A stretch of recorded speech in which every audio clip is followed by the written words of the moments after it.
Welcome to the Riveo Impact Lab, the podcast in which we explore what it means for small businesses to have real impact in an evolving world. On this podcast, we engage our curiosity around topics like sustainability, diversity and inclusion, and the ethical outcomes of our decisions, all from a small business perspective. You can find our podcast on audio platforms like Spotify or Apple Podcasts, or if you prefer to watch the video version, we're on YouTube, and you can also get to it from our website. I'm Elin. And I'm Emily, and this week we're sharing our interview with Nancy Levine Stearns. Nancy is a journalist and the founder of the nonprofit project Impact Lab. Her reporting has been cited by the New York Times, NBC News, and Forbes, among other publications. And she was the #1 ESG influencer on Twitter in 2020, according to a Cometric study. Nancy was a career executive recruiter, starting at American Express headquarters in New York City, and later recruiting for companies and nonprofits including Clorox, Wells Fargo, and Autodesk, among many others. And she is also the author of the Tao of Pug book. It's a 4-book series from Penguin and Skyhorse. And she attended New York University's Stern School of Business. Nancy is originally from Scarsdale, New York, and now resides with her husband, Michael, in Eugene, Oregon. So I had the pleasure of talking with Nancy for this podcast, and I loved our conversation. I especially really enjoyed hearing about her experience reporting as a journalist on these large corporations and what goes on in the boardroom. What she was talking about was very encouraging because she was talking about these big corporations standing up to people who want to eliminate DEI programs or ESG programs. And the people that are standing up for these programs are right at the helm, right at the top of the leadership of some of the largest corporations in our country. I found that very encouraging. Yeah, I think that is the kind of encouragement that we could all use right now, especially from a small business perspective. Hearing that it's happening at the corporate level is going to be really powerful. So please enjoy our conversation with Nancy Levine Stearns.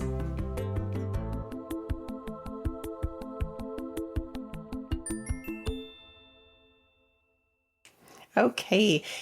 Nancy, I am really excited to talk to you today. And I want to start out just by asking you a little bit about your background. So you've worn a lot of hats. You're a journalist, executive recruiter, author. What are the threads of purpose or passion that connect all those roles for you? That's a great question.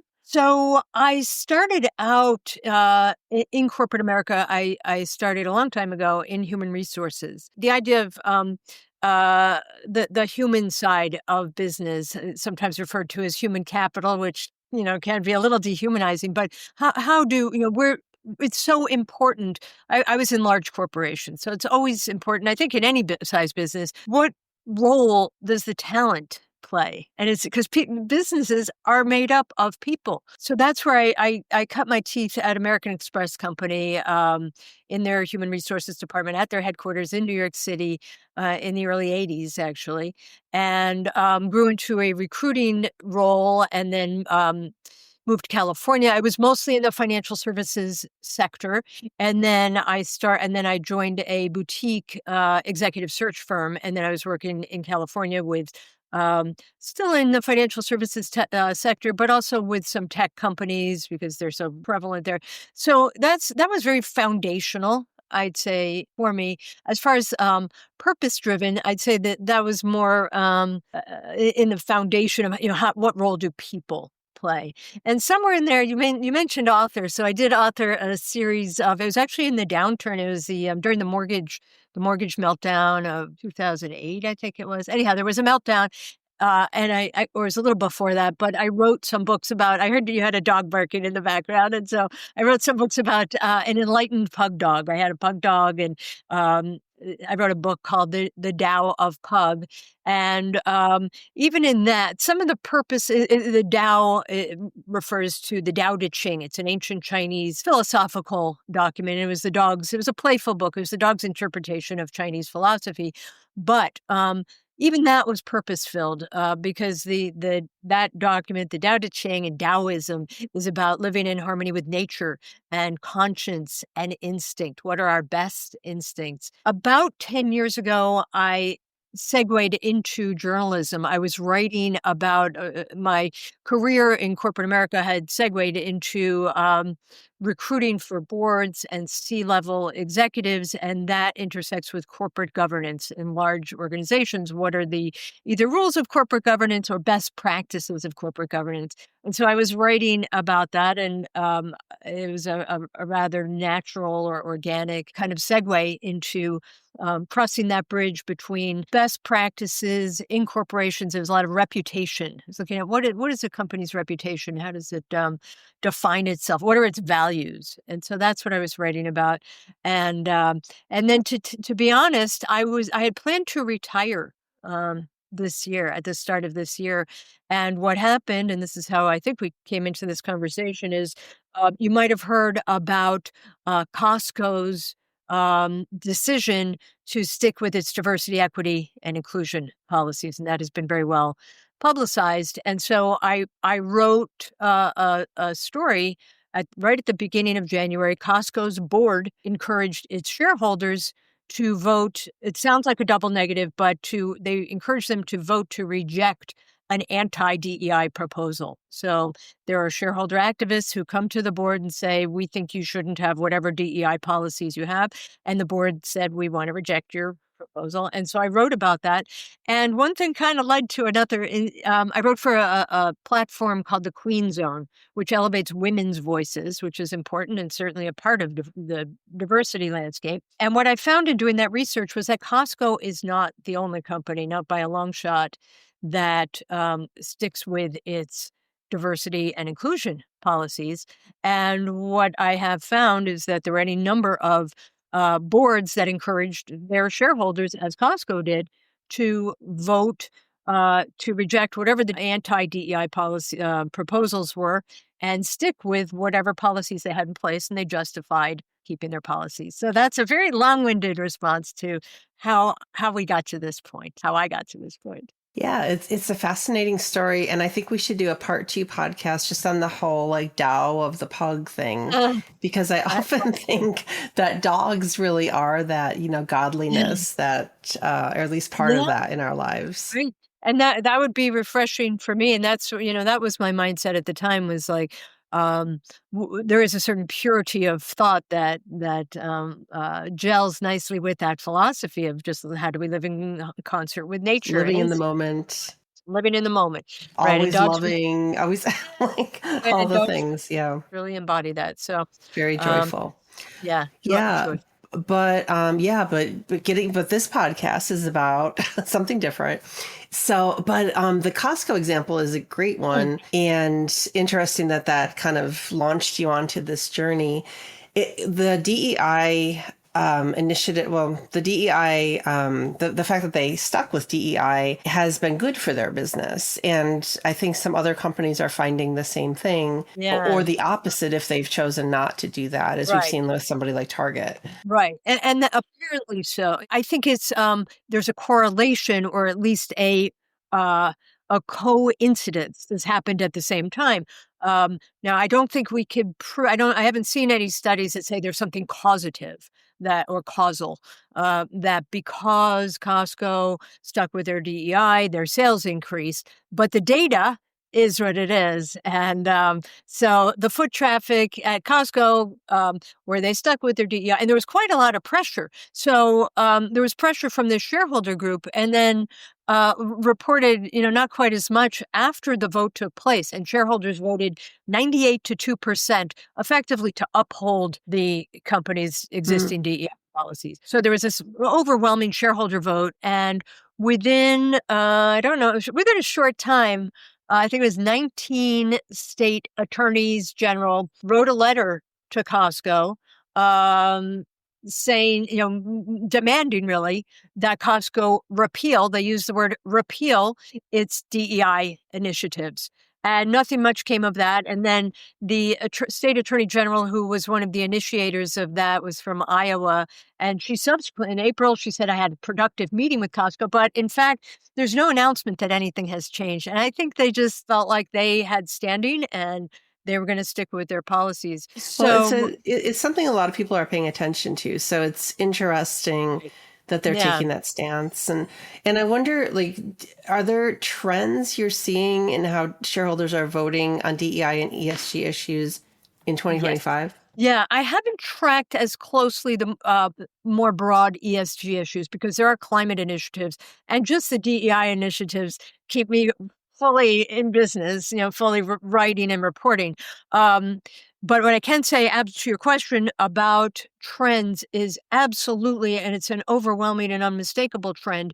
There are, I counted up the companies, I think it's 27 of America's largest corporations have voted essentially uniformly. Shareholders have voted essentially uniformly, urged unanimously by their boards of directors to reject anti-DEI proposals starting in January, I guess this was. So in 25. So it's an overwhelming trend. It's an unequivocal trend. There are no examples of even close votes. These are all the votes are, in some cases, we count the shareholder voting, we round to whole numbers. So it's been 99 to 1%, 98 to 2%, right in the somewhere between. The support has been typically between 97 to 100%, really, rounding to whole numbers. It's funny you mentioned Target. Target was a little bit of an outlier. Even then, it was 90. I just looked at this number. I think it was 92% of Target shareholders, same thing, voted to reject. So it's really a uniform kind of vote. Now, to be sort of fair, it's very common for boards of directors to typically advise their shareholders to vote to reject outside proposals. That is common. But what I noticed so I've attended most of these meetings, shareholder meetings. And what I notice is that even if the shareholders, even if they are voting to reject other proposals about, bottling or whatever the other proposals are, these proportions are noticeably huge. So sometimes, like I've seen other proposals get maybe 20% or 30%. So it's a little more balanced. So I'm in the midst of writing a new piece. I'm speaking to several experts, and I'm going to try to get a beat on why the hugeness of the tally. I mean, I have, I'm not an opinion writer, so I'm not going to venture an opinion. I'm more reporting facts. But the trend is unmistakable. It's huge. It's unequivocal. And a few CEOs at some of the corporations where shareholders have voted have voiced support. I think now this is speculation, but it's possible they have been emboldened by each other. And so most noticeably to me at the Merck annual meeting. Merck is a giant pharmaceutical company. It's like a Merck 200 has billion. a strong belief, I think, in their own DEI and That's ESG for sure. policies. Yeah. And what was most noticed of all these meetings, and when I say all, it's like Costco, Apple, it's the largest corporations in America, American Express, the list goes on and on. But what was most notable was they have some corporations have Q&A sessions in the shareholder meetings. And they fielded, the CEO of Merck fielded a question from a shareholder asking about their DEI policies. And he gave a very bold, unequivocal, fairly lengthy statement, but the message was diversity and inclusion is a strategic imperative. And that was his language. It's a strategic imperative. And I can't speak really for the other companies, but there is similar language in some of the proxy statements where the boards advise how the shareholders should vote. And in some of the corporations, there's very similar language saying that it's a strategic imperative or we're making a decision. And so the language varies. Merck was noticeable in its directness. It was a very noticeably direct That's and really bold. interesting. And I have to say that this is my opinion, my experience as a small business owner. Many of the conversations I've been having with other small business owners, taking politics out of it, is really just diversity is generally good for business. Yeah, It's good that's for you to right. have a diverse Right. staff and team, Yeah. and it's good for you to have a diverse customer Yeah. base. Right. Um, Right. And take emotion yeah. out of it, and it's just good for business. And I think that's what we're seeing. And that's the nature of certainly of the voting. I mean, if the voting is any indication, and if the board recommendations are any indication, that's what we're seeing. And we see different languaging in each corporation's proxy statement, but essentially they're all saying the same thing, and especially the companies that I'm looking at, they're not small businesses. These are large multinational corporations with, multinational employee base, multinational customers, a global marketplace, and it's not really that big of a leap that it's good for Yeah, business, and it's not it just illegal. makes sense. It is just it's Yeah. not some of the opposing forces in the proxy statement, they like to say illegal DEI. That is just not true. That is just and companies have they have legal staffs, and they have made adjustments to ensure that their programs are legal, and there's plenty of documentation to that effect. In fact, the state attorney general from Illinois, Kwame Raoul, I think was his name, um, he wrote a fantastic piece for Proxy Preview, which I think is published by a group called As You Sow, which is a friend of ours. And he wrote a long piece, and he was speaking on behalf of, I think it was 15 state attorneys general, saying DEI is not illegal. Stick by your gun. Make sure you're running a legal program. And every large corporation is. They've really come through it. So there's nothing illegal about it. It's really, I think it's I mean, I'm not an attorney, so I can't. I'm not going to say what's legal or not legal. But there's quite a lot of documentation showing that a program that is well run is not illegal. And that is a bit of a mischaracterization and a misdirect from everything I've read. Yeah, I agree with that. And I think that from what I've experienced and observed, it is, maybe it might get you in the room, but if you're not qualified, it's not going to get you the job. If you don't have good pricing, it's not going to get you the job. You still have to compete on those other issues. And all it does is it expands the talent pool. So I came from corporate recruiting and corporate human resources, and the imperative, the part about the strategic and business imperative is that these environments are enormously competitive, and in order to compete successfully, we have to have access to the widest possible pool of talent so that nobody is excluded due to implicit or explicit biases, and that's all we're talking about, is evening the playing field, really, so that we can make the best hires, so that we can consider the best talent and the best hires. And I don't think there's really much argument against that. So yeah, I totally agree. I moved to a small town where I didn't grow up, and when I was focusing on doing business here, and I'm a small business, I'm not a large corporation, but it was really hard to get into the room because I wasn't in the old boys club. And I think that's just like large scale what corporations are trying to do with DEI, like that. There's been a lot of misinformation, like you said, about it, and people don't understand what it is. But yeah, there has been some misinformation, I'd say, about just discrimination. yeah. I mean, unfortunately, Stephen Miller's group, Stephen Miller is a White House advisor, and he, prior to being in his current role, he founded a nonprofit. It's called America First Legal, and he came up with a list of what he called woke corporations, and it was some of these same corporations that we're looking at the top of their list now. He has Apple, and his group, I should say the group he founded, sent a letter to Apple in advance of its shareholder meeting. I think it was in February, suggesting that their DEI initiatives were illegal. Apple, I'm sure, has access to the finest lawyers probably on the planet. And same thing, Apple board suggested or recommended that Apple shareholders vote to reject the anti-DEI proposal. They did so. I don't have the percentage right in front of me, but it was either 98 to 2 or 98 to 2 or 99 to 1%. And interestingly, I just noticed this today, actually, after that point, after this on this woke corporations list, that was the last of the, they wrote a letter to Apple saying, you better not do this. And then Apple was like, this is our business, we're running it. And then that was the last corporation list, but it's called woke corporation. So there's this, there are vectors, I'd say, of forces: government, conservative shareholder activists, There's social media influencers. You might have heard of. I don't know if you've heard of this guy, Robbie Starbuck. So he's a social media influencer. He approached. I think it was starting last summer. He approached several large corporations, and using his language, he threatened to expose them for their so-called woke policies.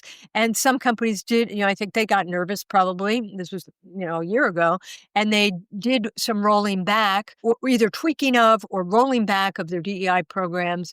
They did not scrap them. They did not ditch them. They did not abandon them. There's a perception, I think, propagated probably by some of these conservative sources and some, maybe mainstream media. However this happened, there is I think, a narrative, that companies have scrapped DEI, and that's kind of how I got involved. Because when I scratched the surface, I thought, well, that is not exactly accurate. That is not entire. There's really a handful of companies that maybe have scrapped. I think Meta probably comes to mind, and even that I haven't looked really closely, but it's they're probably closer to certainly scrapping, I'd say. But really, most other companies have some commitment to diversity and inclusion. Companies of this size have commitments to diversity and inclusion because it's good for business. It's good for the bottom line. Look, nobody's more devoted to the bottom line than large corporations and their investors. Yes. And so it's just a business decision. Honestly, I spent a lot of time in and around corporations. And if this were, I could tell you what here's where I will express my opinion. If this were not good for the bottom line, they would not do it. The Yeah, large totally companies are agree. profit driven. Their largest investors are the largest asset managers in the world. They are profit driven. That's how it goes. And so that all these companies, really, and that was what the Merck CEO said as well. He mentioned profits, and some other companies have. Robert Reich, the economist from UC Berkeley, he just wrote a piece about the same, just corroborating that the large asset managers that own the most shares of these corporations just see it as enhancing their profitability. So, it's pretty straightforward. They're not discriminating. That is, that's the accusation. There's plenty of evidence showing that they are not discriminating. But that is I think that will probably continue to be the argument around discrimination. Yeah. I don't think it's the case, but I think they will try to argue that. And they have the best lawyers in the world, and I think Yeah, they're. I don't know. Well, I wonder, so you spend a lot of time observing these large corporations and reporting on the shareholder meetings and such. From what you've learned and observed, are there any lessons or, anything, any principles, lessons, anything that you could share that might be applicable to small business, that small Yeah. business can learn from these large Yeah. corporations? I mean, I think, I'm not on the inside of either of the corporations at this point, and certainly not Hmm. the small businesses. But I think the principles, and you might know better than I, are kind of the same. There's a lot written. The companies themselves write about they want to certainly have access to the best talent. For instance, choose from the best Hmm. talent. That's going to be true. To not have conscious or unconscious biases in making choices. So as a hiring strategy, obviously that makes sense. And then as a business strategy, we live in a diverse world. We just live in a multicultural, diverse world. And so I think from both an employee standpoint and also a customer facing standpoint, whether that is the consumer or whether that is other businesses, we're in a multicultural world. And so I think for a business of any size, I think the same principles hold true. That you just want to have the access to the widest pool of talent in order to hire the best talent. Everybody who doesn't want to hire the best talent, of course, that makes sense. That's how a business thrives, right? So it makes sense from hiring, and then it makes sense, I think, in terms of appealing to whoever the customer or client is. I think the principles apply across. I think it might be size agnostic. Hmm. Yeah, I agree with you. Diverse world, and one that is much more interesting than if we were totally monochromatic world. Like that would be boring. Yeah, Like, that is true. yeah. And that's the argument. So Stephen Miller's group says that part out loud. It's about in some of those complaints, he says discriminating against I think he says against white men. I think that is sometimes the argument. So Oh, my violin, yeah, right. yeah, So it's or white not men. it's not holding up that well. The argument so far is not holding up very well, let's say at the board and shareholder level in Yeah, corporate America. it's I kind could of, say it's kind of encouraging to me. Let me change gears a little tiny bit, because I am curious about this. So, as someone reporting on publicly traded companies, what you do, how do you view the role of journalism in influencing corporate behavior, especially around issues like equity and accountability? Do you think there's a correlation? it's a good question because I worked more on the accountability side prior to doing this project. We started a project. It's called Impact Devise. That's who I'm writing for, and we are focused specifically on DEI in the private sector. So we have a list of 400 corporations that are committed, and the shareholder voting results. But prior to this, so starting until last year, the end of last year, I was writing with a lens on corporate accountability. So I was still looking at reputational risk. So I'll just give you an example. I was focused somewhat on after Elon Musk bought Twitter, there was a proliferation. I didn't make it up. There was a lot of reporting about hate speech, the growth of hate speech on Twitter, and what I would find. Now, Elon didn't like this too much. So what I found was there were some advertisers and Twitter did try to fix this, and I think maybe they did. But at first, initially, before they thoroughly fixed it, there were some ads that were appearing adjacent to hate speech. And so the accountability piece for me was I would reach out to corporations and say, and I would just take a screenshot. It would just be, are you aware? What do you make of this? And so in one instance, now this was either 22 or 23. I think it was 2023. The large car company Hyundai. I just, I didn't have to really search at that point. Hyundai's ad appeared next to some really distasteful, hateful content. I don't even need to say what it was. And all I did was I took a screenshot. I said, "Have you seen this?" And they said they're going to pause their advertising program. So I think that is an example of the accountability piece. I mean, it's really refreshing for me to actually be like not on a boycott side. I was a little bit on, I was writing more on the sort of boycott side of the house. Right now, our work is more aligned with the work I really like the best is from the NAACP, which issued in February something called the Black Consumer Advisory. And it was more, it wasn't so much, at least my interpretation, it wasn't so much about boycotting, but it was here we have $1.7 trillion a year of spending power. Let's spend in the right places. And that's really the intent more of our of Impact Devise. Who's doing, where do we want to spend our dollar? For people who do support diversity, equity, and inclusion and think that's a good thing, consumers do say, people ask me, they go, do you have a list? And that's really how this was born. I said, here's Costco, here's, Apple. And they go, well, do you have a list? And so then we just started putting together a list. So it's sort of the plus side of accountability, which is very refreshing for me as a journalist. You asked how it is as a journalist. It is way more refreshing than sort of this gotcha. There could be a real darkness. It can be in accountability is fantastic, and I did it for a long time, so it is important and good work. But as a journalist, it's also very refreshing. Also, I get a lot of messages. I think you said it's hopeful. I get a lot of messages where people say, "Wow, this gives me some hope," and I don't think it's a false hope. I think people are looking for glimmers of hope because how do we vote? Well, we vote in elections.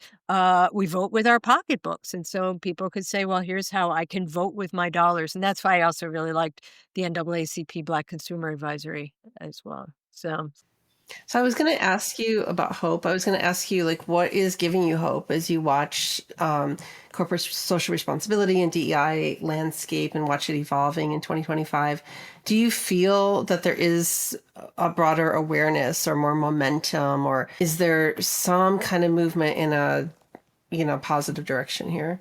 Yeah, I think because of the gravity and unanimity of this, especially the shareholder voting and the board recommendations of shareholder voting, I think that creates a gravity, a sort of a strength in numbers. You might see behind me, I have my favorite basketball team is the Golden State Warriors, and they had for many years their motto was strength in numbers. And I think consumers feel that. I think that engenders hope in the consumer population. And then whether corporations are emboldened. Now we've seen kind of a run of the table of these shareholder meetings and of boards. Are they emboldened? I'm not in the boards. It appears that way. It appears that there certainly could be a strength in numbers. I think certainly um, among feedback that I get from consumers, it's like this is where I'm going to shop, and we do see it in the it's a very um, small sample group, but we do see that result in the Costco, Target, Mhm. different results on foot A traffic. lot of people were talking about that and are Yeah. still talking about that. Yeah, yeah, and so even though Yeah. it's a small sample group, it's also they're huge corporations, and people are paying attention to that. And I see it. I see feedback. So just in the last few weeks, some other big retailers where shareholders have voted to uphold the company's DEI or reject anti-DEI proposals would be Best Buy, Mhm. Dick's Sporting Goods, a large retailer. I think they're back east also. Um, They were and founded in my town here where I live, oh, I did not know. Binghamton, New York. Really? Oh, I Yeah, didn't I'm from New yeah, York. I did not know that. That's interesting. yep. Okay. So, Not many things came out of Binghamton, but that was one of them. that's a great Yeah. thing for me to learn. I did not know that.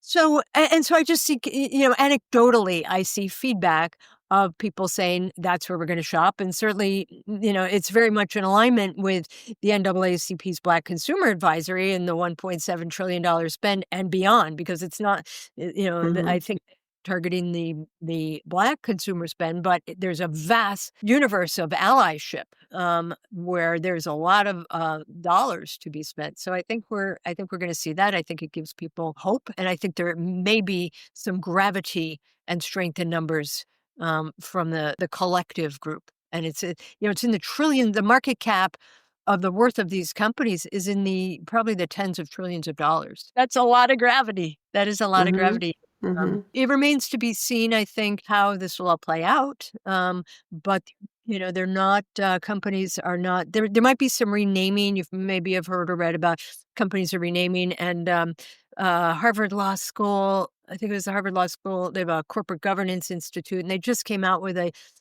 study on renaming, and they came up with all the different names. There's like belonging and culture and inclusion, and there's a Mhm. lot of different naming. What we say at Impact Advise, we say DEI or by any other name, because Right. what matters to the practitioners who I talk to, what matters is the intention and the weave of the practices into the business. And you can call that, I think, and some companies do still call it DEI, diversity, equity, and inclusion. Mhm. But my understanding is that what matters is the practice itself. And that does not appear to be going away because it's good for business. Yeah, I mean, that's really encouraging. And it's interesting to think about the collective power of people like so voting with their pocketbooks, and deciding which companies to back. That Yeah, that I think that right now it feels like things are very serious and we have to pay attention. And I think a lot of people are feeling like that. So right. I would hope that this does, begin to build momentum and continue to go in the right direction. I think it will. Probably one thing I should add is that we look at DEI or by any other name in a through a very narrow lens. So Hmm. 'cause I get some feedback about companies' other practices. So if I report on, we'll just take Merck since it's a good example. There's criticisms of every large company, and I don't even know what the criticisms of that company are. We're not looking at a company's goodness. We're not looking at their political donations, and we're not looking at their affiliations. We are looking at their diversity, equity, and inclusion practices. And the reason why we're looking through a narrow lens is because the targeting is looking also at them, is attacking them Hmm. really through that same narrow lens. And so it's a way to report, I think, most accurately on what is actually happening through that lens in Yeah, in that. that makes a lot of sense. Yeah. Yeah, thank you. So, fun question. Looking ahead, what are you most excited to explore in your journalism or professional work? Okay. Well, it's very immediate. So I'm working on a story that is essentially a summary. I've attended most of all of, I think it's been a few of these meetings I was locked out. It wasn't open to journalists, but I've attended probably in the neighborhood of 20 shareholder meetings. And I'm writing up a summary essentially of the findings of my observations from these meetings with the backdrop of other reporting and other studies. And that will also be published by, I mentioned the publication that I like to write for is called The Queen Zone. And that will be published probably within the next week. And so I'm excited about that, mostly because I started it, I was making notes, but I actually started writing it today. So as probably a lot of writers maybe can relate, you just have to start. Sometimes starting it is, really gets you going. But I have a great Good for body of information. you. Good for you. A lot of times I'm like composing something in my mind for a long time Right. before I ever actually write it down. Which is good. Which is good. So yeah. So I Good or finally procrastination, I'm not sure. Well, it's, I think that's It's a part of the process. writing craft. I think I Yeah. mentioned to a journalist friend of mine that I was like, I have all the notes. I'm ready to start. I just need to start. And she said, you sound like every journalist. And she wrote for a daily newspaper back east. And she said, you sound like every journalist that she Mm-hmm. knows. It's not uncommon, Mm-hmm. but anyway, so I'm very excited about that. That should drop. The kids say drop. That should drop probably within the next week. So Oh, I'm wonderful. I excited. can't wait to see it. Yeah, I thank can't wait you. to see it. Great. Are you going to be sharing that on social media or where will we find that? Yes, I will be sharing it on social media. The Queen Zone will be sharing it on social media. We'll spread it as far and wide as we Fabulous. can because we think it tells a story. What I think is that the story of corporations that are committed to diversity, equity, and inclusion, and there are many of them, tells a different story than the narrative that I walked into in January, which is, I still see it. There's still a misperception, a general public misperception. People will write to me and they go, oh, wait, I thought companies abandoned DEI. It's like, well, not exactly. That's how this started. I was like, because I found that out myself because I was like, oh, I thought companies abandoned DEI. And then I Mm-hmm. just, it's like pulling socks out of a drawer where they're all connected. It's like, well, not exactly. And so, that's the story I think the data tells. It's like Mm-hmm. DEI is not dead in the private sector. So Yeah, I think there's intentional misinformation around a lot of this stuff personally, but probably that's just speculation. right. But maybe not. That could well be. I can't say what's intentional or not, but I Yeah. think there is. I think there's been some mischaracterization and we're just attempting to be a little more granular and a little more robust in our reporting to tell a more complete, fuller, truer story. Yeah, and truly we need you. We need journalists that are paying attention to the facts and reporting the facts because, without truth, we are lost. So thank you. Right. Yeah. We Thank really you. need that. Thank you. So I know you work with big corporations or you write about big corporations as we've discussed. If you could distill down a message for small business owners who want to align values and action, what would that be based on what you've seen at the corporate level? I would say to the extent possible, be courageous in your. I've heard that from a few different places. Courage is contagious. There's a lot of fear mongering. I think. It's natural and easy to be cowed by fear, and the messaging that I kind of keep hearing over and over is, be strong, be courageous. Now I get that that's hard. We're nonprofit, so we're like a small business. So it's easy for me to say, and I'm not being targeted yet, but as a small business, it's a balance, right? You have to stay in Yeah. business and you thrive, but to the extent possible, be strong, be courageous. There's a lot of us and them, of people out there, people and Yeah. there who are staying strong, and I do believe there is strength in numbers, and so I think that's the message I hear: is stay strong, be courageous. There's nothing illegal about considering wide talent pools, and it's probably Right. best for hiring the best talent, and Right. and Yeah. and also there's a mistaken message that diversity is opposed to merit.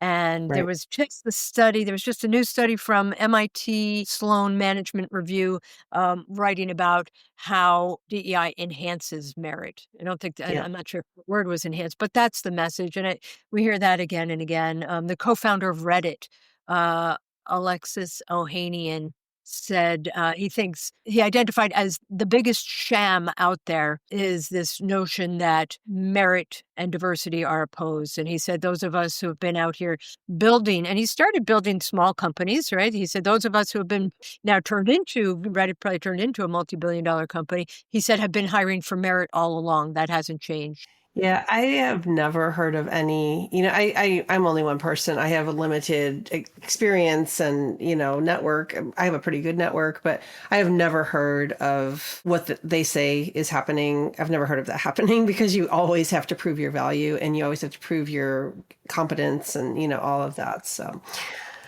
I don't know. It's fascinating. It is. One of our advisory board members, her name is Sherry Dunn. She wrote a book called Qualified, and it's about how people in the workplace constantly have to prove and reprove their competencies. And there's this competency checking that applies, it's a terrible double standard. So in fact, the talent level is probably, because of this checking and overachieving is probably way, way, way higher. So there are a lot of really kind of false tropes, shall we say, Yeah, very much so. forming, I'd say, this what appears to be a war. I think of it there's a war on diversity, equity, inclusion. It's really fueled by a lot of really false tropes that really don't support that are not in alignment with business, what people in business know and experience. So much to unpack, but what about, so this is my last question, and then I'll ask how we can get in touch with you and find you. We're very interested in impact here, and impact can be defined in many different ways. And I'm just curious what impact means to you. Yeah. It can mean so many things. I mean, I'm so steeped for the last 6 months. I've been very steeped in this particular arena. So, the first thing that's going to come to my mind is impact insofar as it relates to diversity and equity and inclusion, hiring and workplace practices. But more broadly, how do we I almost go back to the Pug book, how do we make a difference, live in concert with nature, with conscience, with science? I will say, I don't usually opine, but I do believe in science.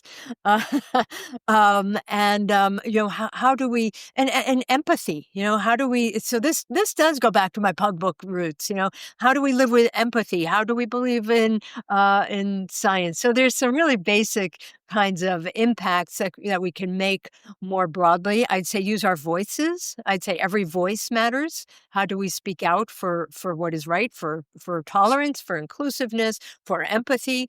Impact is very broad. I've been on a very narrow track with it, but impact is certainly very broad, and really we could have impact every day. We could have an impact on somebody's life, who we pass on the street, and we don't know what ripple we create. So to live as best as we can in balance and peace and kindness and empathy. That's the really broad view.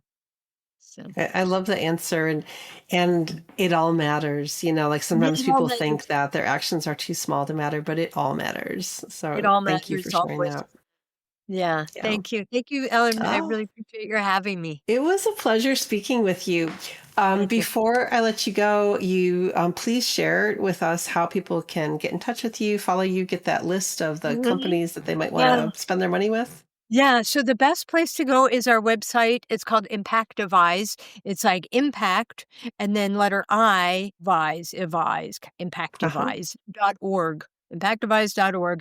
And that has a list of 400 companies and brands that state their commitments to diversity, equity, and inclusion. And it has a list of the shareholder voting from about 225 or more companies where they have supported DEI initiatives. And that is probably the best. There's a contact button on there. You can follow me on social media, follow Impact Advice. So that's the best way to find us. Yeah. Okay. Well, we'll do that. So, Nancy, thank you so much for your time. This was a Thank you, really Elin. enlightening conversation. Thanks. And Thank you. you just bring such a rich perspective to the whole question of DEI and how and why and what, just like to help us figure out what is going on. So thank you. Thank you for having me.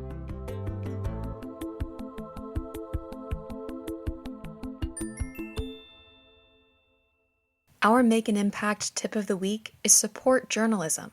Subscribe to your local newspaper or donate to nonprofit news sources like NPR or PBS. Thanks for listening, and make sure to do good in the world this week. If you have questions you'd like us to address on the podcast, you can reach us at info@riveocreative.com. Subscribe wherever you listen so you don't miss out on any of our incredible upcoming guests, and we'll see you soon at the Riveo Impact Lab.